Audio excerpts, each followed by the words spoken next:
Buenas tardes, bienvenidos al noticiero agropecuario, así lo dice el campo, con Linda Zavala Maldonado. Te informaremos los acontecimientos más relevantes de Puebla y el país. Comenzamos. Así lo dice Puebla. Síguenos por Twitter, @PueblaPreciosa. Muy buenas tardes, están ustedes en su programa Así lo dice el campo. Y tenemos aquí como invitados al ingeniero Toño Pedraza, que ya lo conocen. Buenas tardes. Al abogado Francisco Vázquez González, que es un buen amigo de esta estación, y ayer le mandé saludos. Gracias. En el otro programa. Y tenemos aquí al notario Alberto Esteban Morelos. Bienvenidos todos. Mucho gusto. Un placer tenerlos aquí. Muy buen día. Y bueno, en el campo también tenemos, además de producciones agropecuarias, tenemos conflictos agrarios, tenemos problemas a la hora de transmitir la propiedad, y para eso están aquí con nosotros nuestros invitados que nos van a hablar sobre el tema. Ya había preparado la introducción el abogado Francisco Vázquez, te escuchamos. Claro que sí, sobre todo que nuestros dos invitados son expertos en la materia. Exacto. Y claro, muchas de las veces en el campo, y no solamente en el campo, también en la ciudad, cuando los titulares de los derechos de propiedad de los predios deciden transmitir esta propiedad a los familiares o bien a otra persona, siempre nos encontramos con la gran problemática: oye, ¿es ejido o propiedad privada? ¿Qué implica el que un predio sea ejidal y qué implica que sea de propiedad privada? Porque la gran pregunta es ¿cómo lo vamos a transmitir? ¿A través de un contrato de compraventa? ¿A través de una cesión de derechos? ¿A través de una donación? Es la gran pregunta, no el qué, el cómo lo vamos a hacer. Y propiamente el licenciado Alberto Esteban, notario público número 1 de Tecali, es el que tiene la expertise por dedicarse a ello del cómo transmitir la propiedad de estos predios. Perfecto, pues muchas gracias primero por esta invitación, con gusto. Este es un programa que llega a muchos lados de la República y que es una estación que da servicio social a mucha gente. Como consecuencia, aquí estamos con todo gusto para efecto de orientar en todo lo que sea necesario. Primero, tenemos que entender dos cuestiones. Que en nuestro país existe una división de propiedades, lo que es la propiedad privada y lo que es la propiedad ejidal. La propiedad privada pues es la que estamos más habituados porque pues todos tenemos algún lotecito, alguna casa, algún espacio en donde es nuestra propiedad privada y está inscrita debidamente en el registro público de la propiedad, o si no, la tenemos en posesión pero sabemos que es propiedad privada, porque muchas veces esa propiedad es un terreno que está a nombre del papá, a nombre del tío, a nombre del abuelito, y nosotros lo venimos poseyendo. Sin embargo, aquí sí es importante decirles que la posesión es buena, pero es preferible que se haga la escritura de propiedad. ¿Para qué? Pues para efecto de que la persona que ya está edificando construya sobre una base firme en un terreno que ya es de su propiedad. Tendrá que ver al tío, tendrá que ver al abuelito, tendrá que ver al papá, para efecto de que se lo escriture. Acudir al notario de su confianza, en donde le van a solicitar, entre otras cosas, el antecedente, si es que la escritura ya está a nombre del papá, del abuelito, del tío, o de la persona que se lo haya vendido.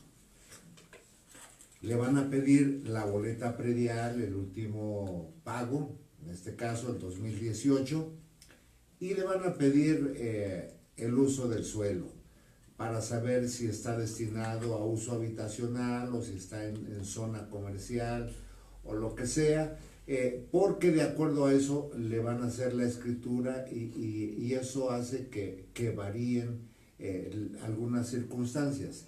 Hay zonas restringidas, por decir, si estamos a la orilla de una barranca, nos van a restringir un poquito. Puede ser que tengamos un terreno de 800 metros, pero nos dicen que de ese terreno de 800 solamente podemos disponer de 600, porque parte está en la zona de protección, y entonces es importante saber todas esas cosas, pero para ello yo les pido que ocurran con su notario y él ya les dirá, de acuerdo a la ubicación, qué cosa es lo que deben requerir. Repito, en el caso de una zona restringida hay un área de protección civil, en el caso de Puebla, que les va a delimitar hasta dónde pueden ocupar ese terreno. En consecuencia, eso es lo que se podrá escriturar. Podrán tener en posesión un poquito más, o sea, en posesión podrán tener los 800 metros, pero en propiedad podrán disponer nada más de 600. Por decir una cuestión, eso en relación a la propiedad privada. La ley nos obliga a que toda transmisión de propiedad privada se haga en escritura pública. Y una vez que se ha hecho en esa escritura pública, el notario tiene la obligación de inscribirla en el registro público de la propiedad, que es la única institución que sirve para efecto de que nosotros nos garanticemos ante terceros. ¿Qué significa terceros? Terceros son todos aquellos que no somos nosotros mismos. Y alguien nos puede invadir, y entonces decimos, aquí tengo mi testimonio que me garantiza que yo soy el titular de esa propiedad y está inscrita en el registro público de la propiedad desde hace 5, 10, 15 o 20 años. Y soy el único titular. Puede llegar otra persona que se posesione furtivamente del inmueble, pero nosotros podremos pues realizar la acción legal procedente para efecto de que se pueda proceder al desalojo de ese inmueble. En esos casos pues estaríamos hablando de un despojo y se promovería lo correspondiente por parte de un abogado litigante, que son quienes manejan estas situaciones, o lo mismo de un centro estatal de mediación, que es una instancia que da el Poder Judicial del Estado, en donde la persona que se siente afectado concurre ahí a la dirección de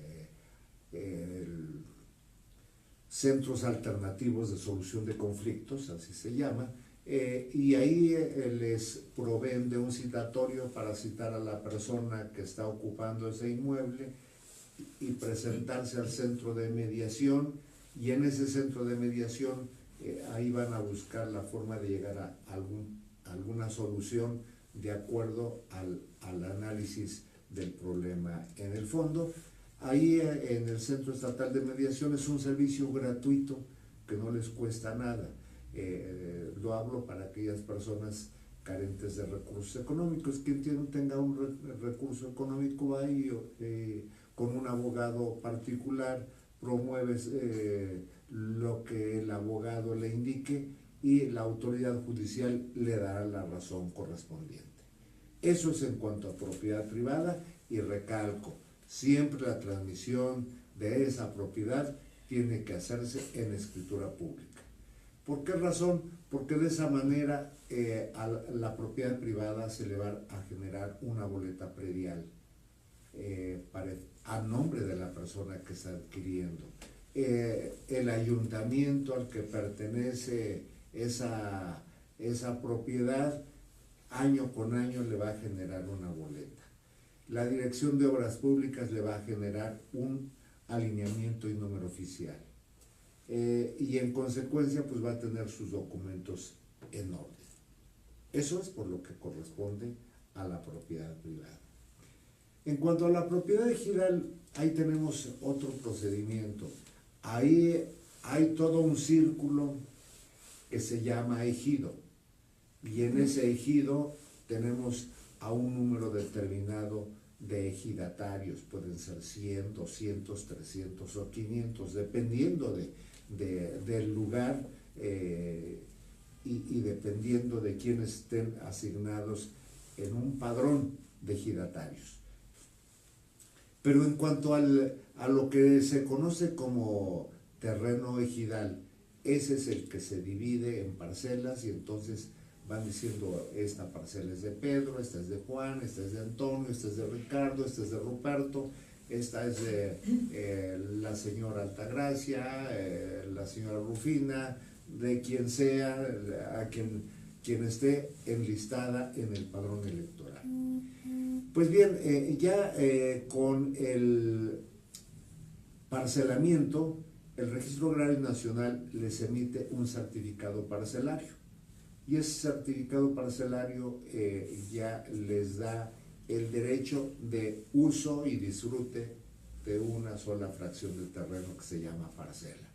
Y así lo pueden tener por los años que quieran, hasta en tanto en cuanto los propios ejidatarios no tomen una decisión contraria, que es en este caso la del dominio pleno, porque en la mayoría de los casos, cuando ya tienen el parcelamiento, entonces se ponen de acuerdo 10, 20, 30 ejidatarios y dicen, oye, pues yo ya quiero el dominio pleno, ¿qué te parece si le decimos al comisariado ejidal que convoque a una asamblea y que ya nos definan a nosotros esto, que lo queremos tener en el dominio pleno? ¿Para qué es el dominio pleno? Podrían decir, bueno, pues, ¿qué caso tiene? Bueno, el dominio pleno significa que el ejidatario podrá separarse del ejido y su parcela convertirla en propiedad privada. Y le van a dar un certificado parcelario que originalmente se va a inscribir en el Registro Agrario Nacional y después de la asamblea define que le autoriza a que él pueda trasladarse a propiedad privada.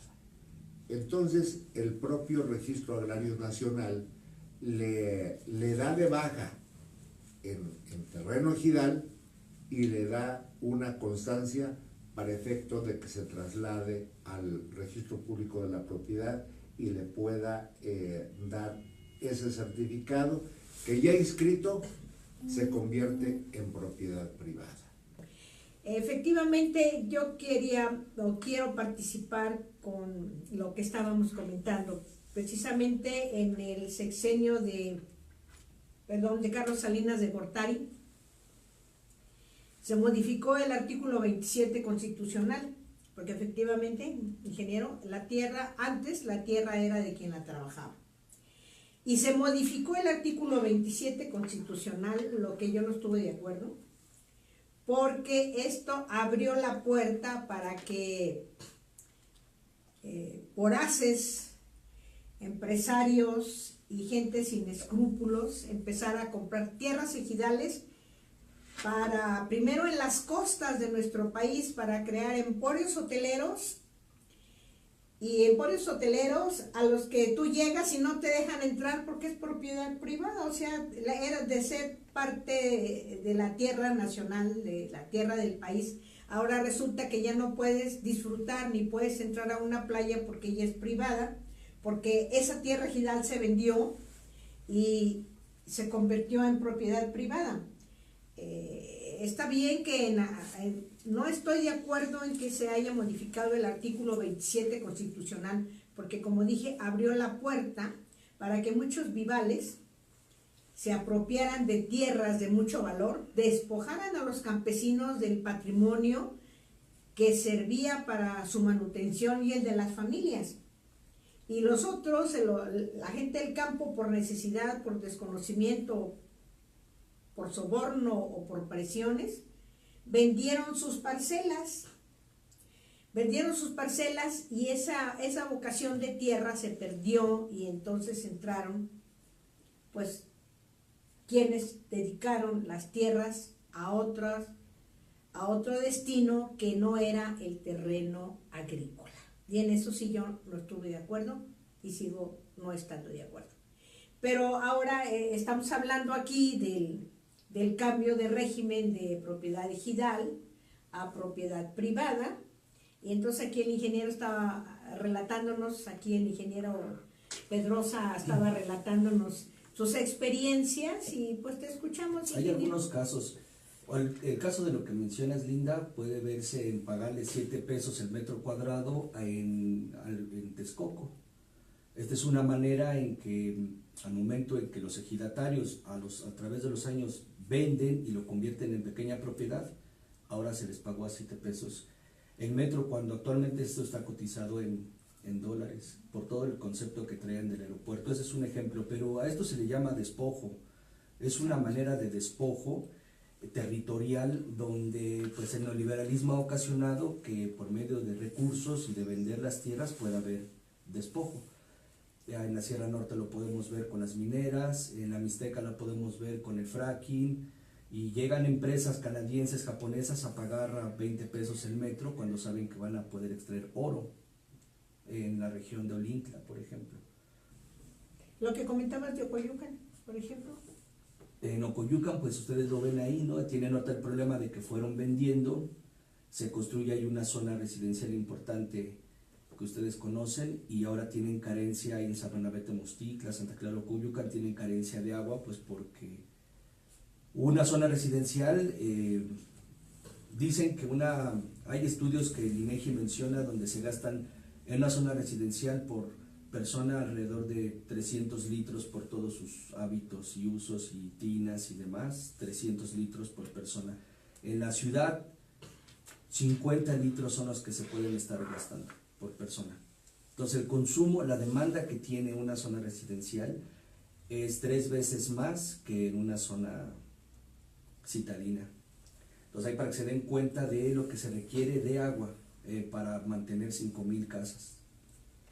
Y eso necesita pues jalar del manto freático, extraer agua, que a su vez esta agua que se está extrayendo pues hace un desequilibrio en el entorno, y se van perdiendo los cultivos. Ahí ya es una zona más residencial que de cultivos, ¿no? Toda aquí la región de las Cholulas, Santa Isabel Cholula, San Pedro y San Andrés.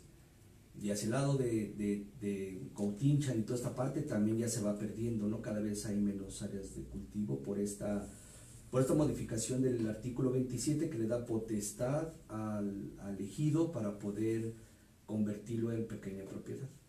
De esta manera surge. La ley ha puesto una especie de candados para efecto de que no se pueda pulverizar y dilapidar, llámese el término, el ejido. Entonces, primero, por eso es que hay una asamblea que tiene que emitir su opinión y aprobar que se pueda parcelar el terreno, porque el ejido es una unidad en donde todos son ejidatarios y todos son dueños de todo ese ejido. Entonces, el primer candado es que para efecto de parcelarlo, la asamblea es la que tiene que decidir, y los ejidatarios que quieren parcelar tienen que convencer a la asamblea que así se haga. Después de eso, cuando ya está parcelado, la propia ley contempla, en principio, que el ejidatario nombre una lista de sucesión. Es decir, en caso de que yo falte, queda mi esposa, o queda mi hijo, o queda mi segundo hijo. Entonces, hay una lista que va de arriba hacia abajo, en donde se va diciendo, en caso de que yo falte, entra A. En caso de que A tampoco exista, entrará B, entrará C, entrará D, y así. Hay una lista de sucesión. Hay ejidatarios, lamentablemente, que no hacen su lista de sucesión. Y ahí empiezan los problemas. Y entonces empezamos con muchos problemas. ¿Por qué razón? Porque entonces la esposa va a demandar en primero que tiene derechos. ¿Por qué? Por la coexistencia. Y sobre todo, si estuvieron casados bajo el régimen de sociedad conyugal, pues tiene mayor derechos que los hijos, porque convivió y trabajó la tierra junto con el esposo. Pero a lo mejor ya no vive la esposa, y entonces ya nada más están los hijos. Pues los hijos van a promover el juicio agrario correspondiente para efecto de ver quién tiene mejores derechos o si se va a dividir esa parcela en todos los hijos. Vamos a pensar 5 hijos. Pues todos van a tener igualdad de derechos. ¿Por qué razón?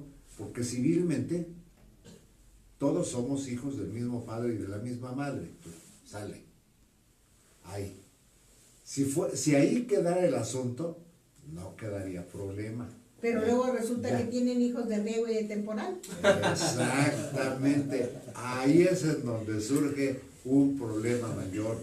Porque dice, momento, no nada más es entre 5, sino va a ser entre 7 o entre 9. Porque aquí hay otros 4 que están de una segunda familia. Que también tienen Y derecho. que también tienen Así derecho porque llevan el apellido del padre que fue el Original. ejidatario. Sí. Sin en cambio, perdón, también si me permiten, realmente aquí ya en cuestión de acreditar el entroncamiento, es decir, que soy hijo o hija del difunto, del titular de esos derechos, también implica una gran complejidad en muchos casos. ¿Por qué?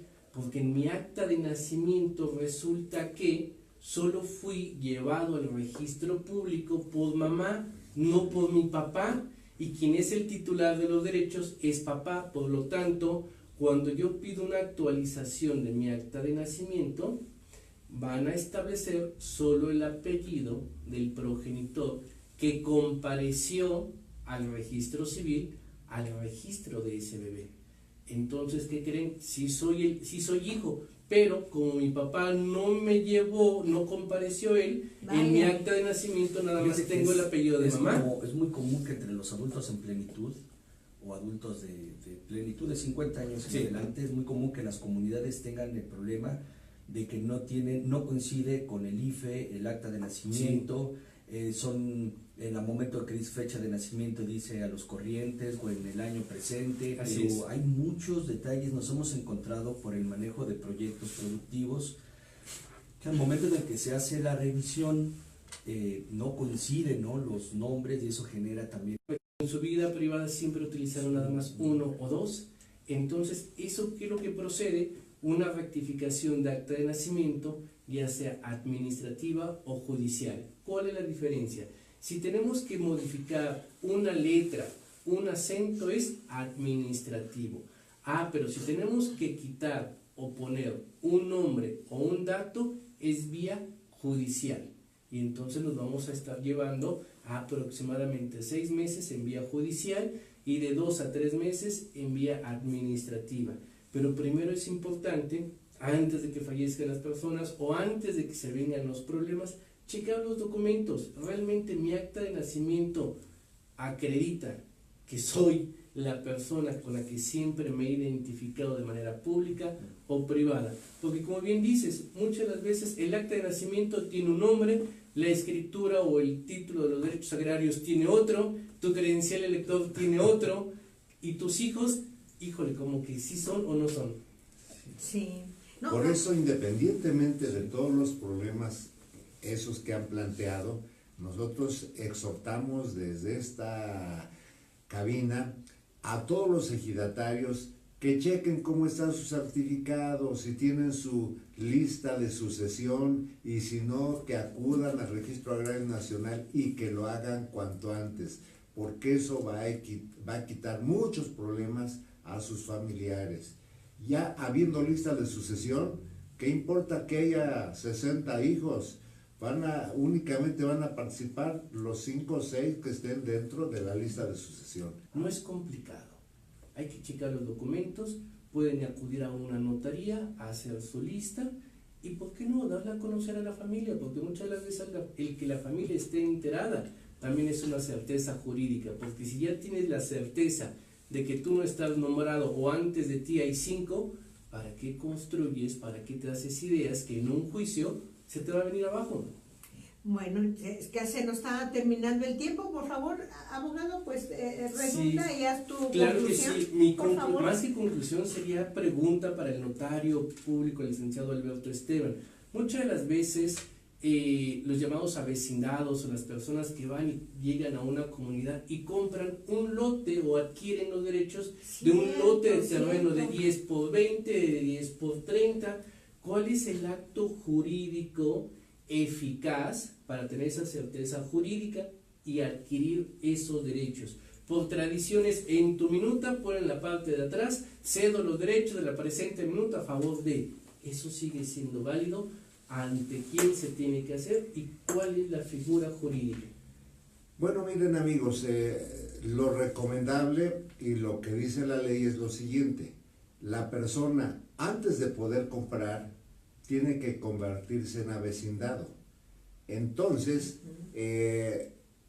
a lo mejor compra algún lote de propiedad privada que hay en la misma población en donde está elegido.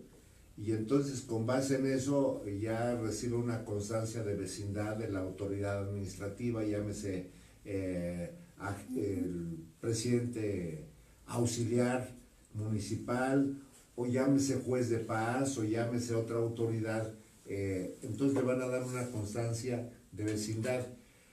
Con eso, una vez que esté avecindado en la población, tendrá que solicitar en una asamblea ejidal que se le considere como avecindado para los efectos ejidales.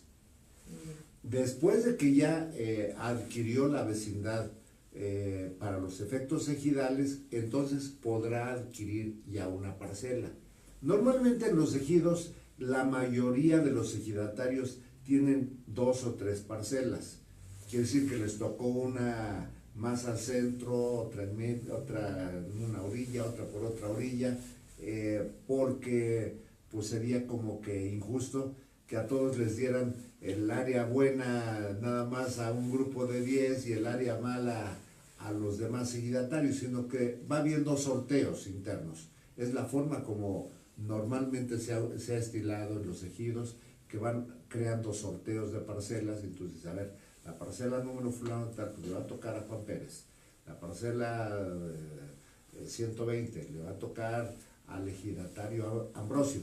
Y así entonces, ya cuando tienen asignada su parcela, que les repito, les toca de 2 o 3 parcelas, normalmente son de hectárea, hectárea y media, pueden enajenar una. Pero para enajenarla, la persona que le van a enajenar tiene que ser avecindado para efecto de poder recibir la enajenación. Y esa vecindad solamente se las da el núcleo ejidal, la asamblea ejidal.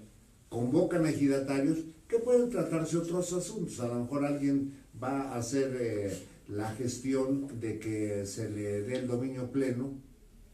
O sea, se ocupa la asamblea del dominio pleno, se ocupa la asamblea de que nombren avecindado a un determinado individuo que llegó a radicar ese lugar, y luego en asuntos generales se pueden manejar pues otros temas. Y siempre tiene que estar Procuraduría Agraria, que es la que vela por los derechos e intereses de los ejidatarios para asesorarles en todo lo que les conviene o no les conviene, y el fedatario público, que es el que da fe de que se cumplan todos los lineamientos que marca la ley agraria, a fin de que no se violenten también derechos. Ese es el procedimiento para efecto de poder adquirir, porque primero tienen derecho los mismos ejidatarios. O sea, yo soy ejidatario y el señor no tiene aquí ascendientes. ¿Vas a vender? Levanto la mano. Derecho del tanto. Y digo, tengo el derecho del tanto porque soy ejidatario y tengo mayor derecho que cualquier otra persona. Ahora, él tiene ascendientes, pues ahí ni me meto, porque los del derecho del tanto son los ascendientes. Pero en caso de que haya quien no tenga ascendientes, el derecho del tanto lo puede adquirir otro ejidatario que diga, hey, ¿lo quieres vender? Levanto la mano y aquí estoy. Después de que ya se hizo esta situación, ¿Cómo se lleva a cabo la enajenación? Bueno, se hace el derecho del tanto. La ley nos habla de que el ejidatario tiene que notificarles a todos los que se crean con derecho del tanto, en este caso a la esposa, a los hijos, y ellos tendrán por escrito que presentar una promoción en donde digan: no estoy de acuerdo en que lo vendas, yo asumo la titularidad de esa notaría, ¿cuánto te van a pagar? Yo lo pago. Y entonces soy primero en tiempo. Cuando nadie de los hijos o de los familiares ejerce el derecho del tanto, tiene que ser por escrito y ante 2 testigos. A ver, Juan Hernández Ramírez está renunciando al derecho del tanto, dice: por este escrito a quien corresponda hago saber que renuncio al derecho del tanto de la parcela que está enajenando mi señor padre. Por lo tanto, quedan a salvo sus derechos para que él pueda proceder como corresponda. ¿Ya? Ese documento tendrá que anexarse a la escritura, se va a hacer una escritura en donde se va a hacer una cesión de derechos. Pueden manejarse las 2 opciones: cesión de derechos o compraventa ya directamente. Cesión de derechos si es que aún no se ha dado de baja en el Registro Agrario Nacional y por lo tanto no está inscrito en el Registro Público de la Propiedad. Entonces se llama cesión de derechos. Compraventa, cuando ya se dio de baja en el Registro Agrario Nacional y ya se dio de alta en el Registro Público de la Propiedad, porque entonces ya el vendedor directamente dice: vendo al señor fulano de tal, y se hace ya una escritura pública de compra-venta que se inscribe en el Registro Público de la Propiedad. Esas son las 2 opciones y las 2 son buenas, pero pues siempre acudan con su notario de confianza. Él les va a orientar sobre las bases que hay que seguir. En el caso nuestro, bueno, pues nos guiamos en un régimen mixto en donde actuamos en propiedad privada y en propiedad ejidal, porque pues el territorio es propicio para eso. Hay varios ejidos y en consecuencia podemos decir que la experiencia hace al maestro para efecto de orientar de mejor manera en cuanto a lo que le corresponde a cada ejidatario. Pues fue un placer estar con ustedes. Gracias, Lamento que se nos haya terminado el tiempo y esperemos pues ya en diciembre, no sé cómo estemos de espacios, pero enero, febrero los tendremos aquí para que nos hagan un recuento de cómo fue el año 2018. Con nos todo el gusto. platiquen. Con todo O de el gusto. otro tema que ustedes Claro, es una consideren de versión muy interés. interesante, vaya, el poderlo Muy abordar y objetivo. sobre todo si el auditorio tiene alguna pregunta o alguna inquietud que nos las haga llegar a través de Linda para poderla resolver, ¿no? Porque Claro que insisto, yo sigo insistiendo, lo importante es tener la certeza jurídica que es mío y la certeza jurídica de que el día que ya no esté voy a dejar soluciones, no problemas. Este es un tema vastísimo. Es un Sí. tema en el que ahorita le dimos al auditorio una probadita, pero aquí hay problemática Casos muy específicos. fuerte Sí. que puede uno ir ahondando y con todo el gusto, porque para mí este es un servicio social que Claro, yo así valoro es. y que yo les Así es. aplaudo a ustedes este programa, Así porque es, de un esta servicio forma podemos social. llegar a la gente que más lo necesita y que muchas veces ignora el todo. Entonces, por favor, me pongo a sus Le estaremos órdenes enviando y personas sí, vamos para Claro. el proceso. Claro, les a orientarles enviaremos, en sí. todo lo que sea necesario para que ustedes siempre tengan la tranquilidad mientras estén en la tierra y cuando se vayan más allá de esta No tierra, vengan a asustarnos, no se vayan tranquilos y dejen a su familia tranquila, porque de esa manera evitamos todo tipo de conflictos.